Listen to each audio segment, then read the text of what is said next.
दिल्ली की धरती पर हुआ हमला। क्या ऑपरेशन सिंदूर से बड़ा प्रतिशोध लेगा भारत? इजराइल का खुला ऐलान जंग, तालिबान की हुंकार से पाकिस्तान के उड़े होश। पाक बॉर्डर पर भारत की वॉर एक्सरसाइज शुरू, रावलपिंडी तक पहुंची बदले की तपश। शहबाज शरीफ के खौफ की इनसाइड स्टोरी, पाक मीडिया में मचा घमासान। चीन ने कहा हम स्तब्ध हैं, ड्रैगन को भी लगा भारत की नई ताकत से डर। भारत का नया ब्रह्मास्त्र होगा एक्टिवेट, इजराइल से आ रही खुफिया मदद। दिल्ली की फिजाओं में इस वक्त जो तनाव है वो लाल किले की दीवारों से भी ज्यादा सख्त है। देश की राजधानी पर हुए इस कायराना वार के बाद एक सन्नाटा पसरा है, लेकिन ये वो सन्नाटा है जो किसी बड़े तूफान से पहले आता है। एक तरफ जहां भारत के सब्र का बांध टूट चुका है, वहीं दूसरी तरफ सरहद पार रावलपिंडी और इस्लामाबाद के हुक्मरानों की रातों की नींद हराम हो चुकी है। उन्हें यह खौफ सता रहा है कि भारत का जवाब क्या होगा, क्योंकि वो जानते हैं कि भारत की जो प्रतिक्रिया होगी वो 2025 के हिसाब से होगी। ये कोई छोटी मोटी सर्जिकल स्ट्राइक या एयर स्ट्राइक नहीं होगी। ये एक ऐसा प्रतिशोध होगा जिसकी गूंज दशकों तक सुनाई देगी। इस बार खेल का मैदान भी नया है और खिलाड़ी भी। इस बार भारत के साथ वो दो ताकतें आकर खड़ी हो गई हैं जिनका नाम सुनते ही पाकिस्तान के पसीने छूट जाते हैं। एक है इजराइल और दूसरा है तालिबान। ये वो डिप्लोमैटिक चेकमेट है जिसकी चाल भारत ने चली है और पाकिस्तान चारों खाने चित हो गया है। उधर पाकिस्तान से सटे भारतीय बॉर्डर पर पहले से ही चल रही वॉर एक्सरसाइज अचानक से और भी ज्यादा आक्रामक हो गई है। तोपों की गरज और लड़ाकू विमानों की दहाड़, ये सिर्फ एक अभ्यास नहीं, ये पाकिस्तान के लिए एक खुला पैगाम है। सवाल ये है कि आखिर इस बार ऐसा क्या करने वाला है? क्यों पाकिस्तान इतना डरा हुआ है? इजराइल और तालिबान ने ऐसा क्या कह दिया जिससे दुनिया में खलबली मच गई? और इस बार भारत ब्रह्मास्त्र के अलावा वो कौन से नए हथियार इस्तेमाल करने की तैयारी कर रहा है? इन सारे सवालों के जवाब हम आपको इस वीडियो में आगे देने वाले हैं, लेकिन दोस्तों आगे बढ़ने से पहले देश हित में परमाणु वाले सपोर्ट के लिए एक लाइक, कमेंट में जय हिंद जय भारत और इसके साथ ही चैनल को भी सब्सक्राइब कर लीजिए। तो चलिए सबसे पहले समझते हैं कि आखिर हुआ क्या और क्यों दुनिया की बड़ी बड़ी ताकतें इस खेल में कूद पड़ी हैं। दिल्ली के ऐतिहासिक लाल किला इलाके में हुआ भीषण विस्फोट सिर्फ एक हमला नहीं था, ये भारत के दिल पर, उसकी संप्रभुता पर किया गया एक सीधा प्रहार था। जैसे ही ये खबर फैली, पूरी दुनिया में भारत के समर्थन में लहर दौड़ गई। लेकिन इस बार जो दो बयान आए, उन्होंने सारी लाइमलाइट चुरा ली। पहला बयान आया भारत के सबसे जिगरी दोस्त इजराइल की तरफ से। इजरायली विदेश मंत्री गिदोन सार ने न सिर्फ इस हमले की निंदा की, बल्कि ऐसे शब्दों का इस्तेमाल किया जो किसी ऐलाने जंग से कम नहीं थे। उन्होंने साफ लिखा, इजराइल इस लड़ाई में भारत के साथ खड़ा है।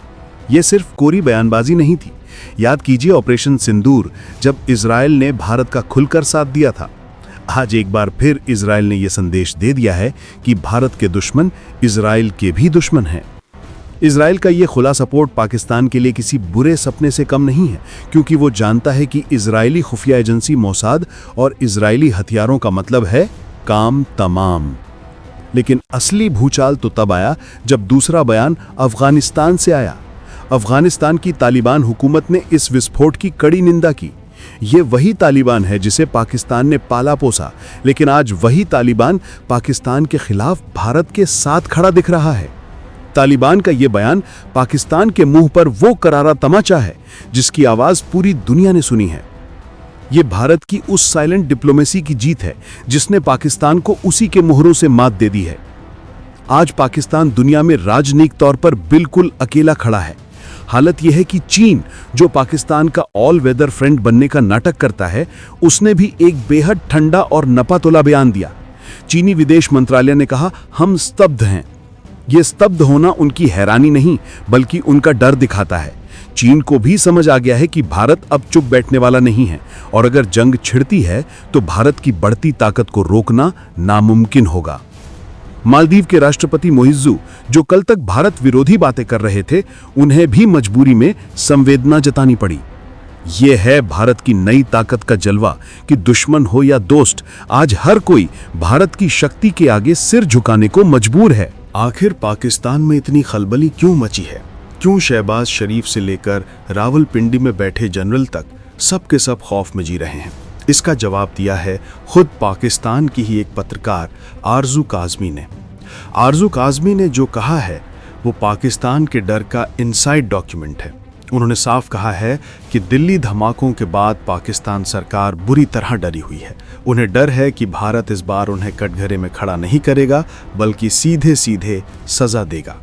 और इस डर की सबसे बड़ी वजह है पाकिस्तान की अपनी हरकत। पूरी दुनिया ने दिल्ली में हुए इस जघन्य कृत्य पर अफसोस जताया, लेकिन एक मुल्क था जो चुप बैठा रहा और वो था पाकिस्तान। शहबाज शरीफ की सरकार ने संवेदना का एक शब्द तक नहीं कहा। ये चुप्पी ही उनका सबसे बड़ा इकरारनामा है।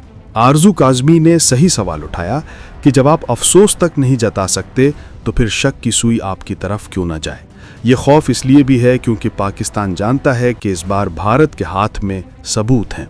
भारत की जांच एजेंसियां जिस तेजी से काम कर रही हैं उसकी सुई सीधे पाकिस्तान की तरफ इशारा कर रही है। इस बार Bharat full and final settlement के मूड में है। पाकिस्तान की आर्थिक हालत पहले ही खस्ता है, वो दिवालिया होने की कगार पर है। उनकी फौज अफगान बॉर्डर पर तालिबान से उलझी हुई है। ऐसे में अगर भारत ने पश्चिमी बॉर्डर पर मोर्चा खोल दिया तो पाकिस्तान के पास घुटने टेकने के अलावा कोई और रास्ता नहीं बचेगा। ये डर ही है कि पाकिस्तानी हुक्मरान अब बचने के लिए रास्ते तलाश रहे हैं, लेकिन भारत ने इस बार सारे रास्ते बंद कर दिए हैं। तो क्या भारत सिर्फ डिप्लोमेटिक बयानों से पाकिस्तान को डरा रहा है या फिर जमीन पर भी कोई बड़ी तैयारी चल रही है? तो इसका जवाब है तैयारी इतनी खामोशी से और इतनी भीषण हो रही है कि जब उसका अंजाम सामने आएगा तो दुनिया देखती रह जाएगी। खबर यह है कि दिल्ली में हुए हमले के फौरन बाद पाकिस्तान से सटे बॉर्डर पर चल रही भारतीय सेना की वॉर एक्सरसाइज का लेवल ही बदल गया है। ये जो रूटीन अभ्यास था वो अब एक एक्टिव वॉर सिमुलेशन में तब्दील हो चुका है। इसका मतलब ये है कि सेना अब सिर्फ अभ्यास नहीं कर रही, वो जंग के लिए पूरी तरह तैयार खड़ी है। तोपें और टैंक बॉर्डर की तरफ मूव कर चुके हैं और लड़ाकू विमानों ने फॉरवर्ड एयरबेस पर अपनी पोजीशन ले ली है। ये भारत की नई वॉर डॉक्ट्रिन का हिस्सा है जिसे इंटीग्रेटेड बैटल ग्रुप्स कहा जाता है। ये सेना के वो छोटे, फुर्तीले और बेहद घातक दस्ते हैं जो पलक झपकते ही दुश्मन की सीमा में घुसकर तबाही मचा सकते हैं। ये तैयारी ये बता रही है कि इस बार भारत का जवाब ऑपरेशन सिंदूर या बालाकोट से भी 10 गुना ज्यादा भयानक होने वाला है। पिछली बार सिर्फ स्ट्राइक हुई थी, इस बार हो सकता है कि भारत जमीन के उस हिस्से पर ही कब्जा कर ले जहां से ये नापाक हरकतें की जाती हैं। भारत सरकार की जो साइलेंट मोड में हाई लेवल मीटिंग्स चल रही हैं, चाहे वो NSA हो, CDS हो या प्रधानमंत्री खुद, उन सब में सिर्फ एक ही एजेंडा है, विकल्प क्या है। और इस बार विकल्पों की लिस्ट में बातचीत या रणनीतिक संयम जैसे शब्द हैं ही नहीं। इस बार लिस्ट की शुरुआत ही बड़े पैमाने पर प्रतिशोध से हो रही है। भारत ने दुनिया को साफ संदेश दे दिया है कि हम अपनी जमीन पर यह खेल और बर्दाश्त नहीं करेंगे। ये 2025 का भारत है जो पहले वार करता नहीं लेकिन दूसरा वार करने का मौका देता नहीं। ये जो सरहद पर तोपों की गड़गड़ाहट है, ये पाकिस्तान के लिए खतरे का वो अलार्म है जिसे वह बंद नहीं कर सकता। लेकिन सबसे बड़ा सवाल यह है कि अगर जंग होती है तो भारत इस बार किन हथियारों से पाकिस्तान की कमर तोड़ेगा? ब्रह्मोस मिसाइल तो है ही, जो दुनिया की सबसे तेज सुपरसोनिक क्रूज मिसाइल है और पाकिस्तान का एयर डिफेंस सिस्टम उसे रोक नहीं सकता। लेकिन ब्रह्मोस के साथ ही इस बार खेल में एंट्री होगी भारत के हाइपरसोनिक हथियारों की। वो हथियार जो आवाज की रफ्तार से 5 या 10 गुना तेज चलते हैं, जिन्हें दुनिया का कोई रडार पकड़ नहीं सकता और कोई मिसाइल डिफेंस सिस्टम रोक नहीं सकता। भारत का HGV यानी हाइपरसोनिक ग्लाइड व्हीकल का प्रोग्राम अब पूरी तरह ऑपरेशनल है और हो सकता है कि इसका पहला असली शिकार पाकिस्तान ही बने। इसके अलावा भारत के पास प्रलय जैसी बैलिस्टिक मिसाइलें हैं जो चंद मिनटों में पाकिस्तान के बड़े बड़े शहरों और फौजी अड्डों को मिट्टी में मिला सकती हैं। लेकिन इस बार का सबसे बड़ा एक्स फैक्टर है इजराइल का साथ। इजराइल ने जो कहा है कि हम भारत के साथ खड़े हैं, उसका असली मतलब अब समझिए। इजराइल भारत को सिर्फ संवेदनाएं नहीं बल्कि वो हथियार दे सकता है जो जंग का पासा पलट देंगे। सबसे पहले हैं स्पाइस बॉम्ब्स। ये वही बम हैं जो बालाकोट में इस्तेमाल हुए थे, लेकिन अब इजराइल के पास इनकी नेक्स्ट जनरेटर आ चुकी है जो और भी ज्यादा सटीक और घातक हैं। दूसरा है रैम्पेज मिसाइल। ये हवा से जमीन पर मार करने वाली सुपरसोनिक मिसाइल है जिसे भारतीय फाइटर जेट सुखोई से दागा जा सकता है। ये मिसाइलें पाकिस्तान के S-300 या S-400 जैसे एयर डिफेंस सिस्टम को चकमा देकर उनके कमांड सेंटर्स को तबाह कर सकती हैं। और तीसरा और सबसे अहम, इजराइल भारत को आयरन डोम या डेविड स्लिंग जैसे एयर डिफेंस सिस्टम का कवर दे सकता है। यानी भारत बेफिक्र होकर पाकिस्तान पर हमला करे और अगर पाकिस्तान पलटकर कोई मिसाइल दागता है तो इजरायली डिफेंस सिस्टम उसे हवा में ही नष्ट कर देगा। ये वो कॉम्बो है, ये वो चक्रव्यूह है जिसे भेदने का दम न तो पाकिस्तान में है और ना ही उसके आका चीन में। ये नए भारत की वो हुंकार है जिसे पूरी दुनिया सुन रही है। आपको क्या लगता है, भारत को पाकिस्तान को किस तरह से जवाब देना चाहिए? कमेंट में लिखकर बताइएगा। अगले वीडियो में हम खुलासा करेंगे कि भारत की वो कौन से टॉप 5 सीक्रेट वेपन है जिनका नाम सुनते ही पाकिस्तान में भगदड़ मच जाएगी, और कैसे इजराइल का मोसाद इस ऑपरेशन में भारतीय एजेंसियों की पर्दे के पीछे से मदद कर रहा है।